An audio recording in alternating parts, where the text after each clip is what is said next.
Qari çaşning o'rnida seriq chachliqkan bu xumsuning xotini yaxshi ayoldi. To'yingiz keldi islatib, jiroq yo'lni qisqartib, quchoqlab bir so'yib olay, yuzingizni qizartib. Hey!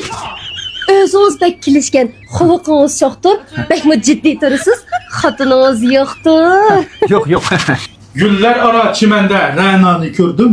Bakmi suyuq bir qacha shipanni ko'rdim. Uyda xotin batirib yo'q o'ynagan tavuz yoki qug'un emas shapaqni ko'rdim. Toqqa chiqdim piyoda, yanchiqda pul ziyoda.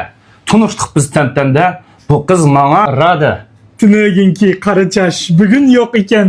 Qari chashning o'rnida seriq chachliqkan bu xumsuning xotini yaxshi ayoldi.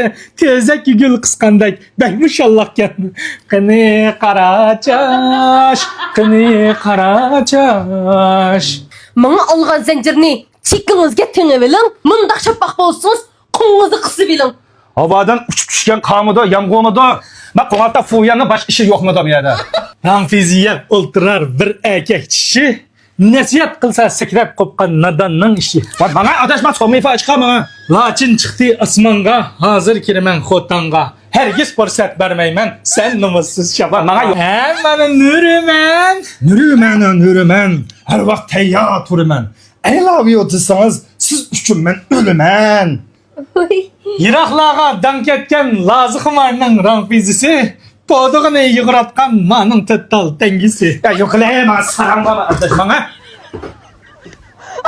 Buni nima qilsga? Men ranfizim bezga. Somipin geldi. Guli Reyhan üzüldü. Turg'u ketdi yiroqqa. Bo'ldi. Bizning Dabazat Tojin alaydi saqchining uduluğa joylashgan Lazixumar ranfizxonamizda ranfiza, Somipin, Nuriman, Mishan degandek tamoqlarimiz g'azat o'xshaydi. Doim kelib yeb turinglar. Yuna o'giniman. Duka açıman deydigan do'stlar bo'lsa, telefon nomer 138 99 81 15 31. Voy, ma'qul, xotirjam tamoq yegan qo'ya adashma.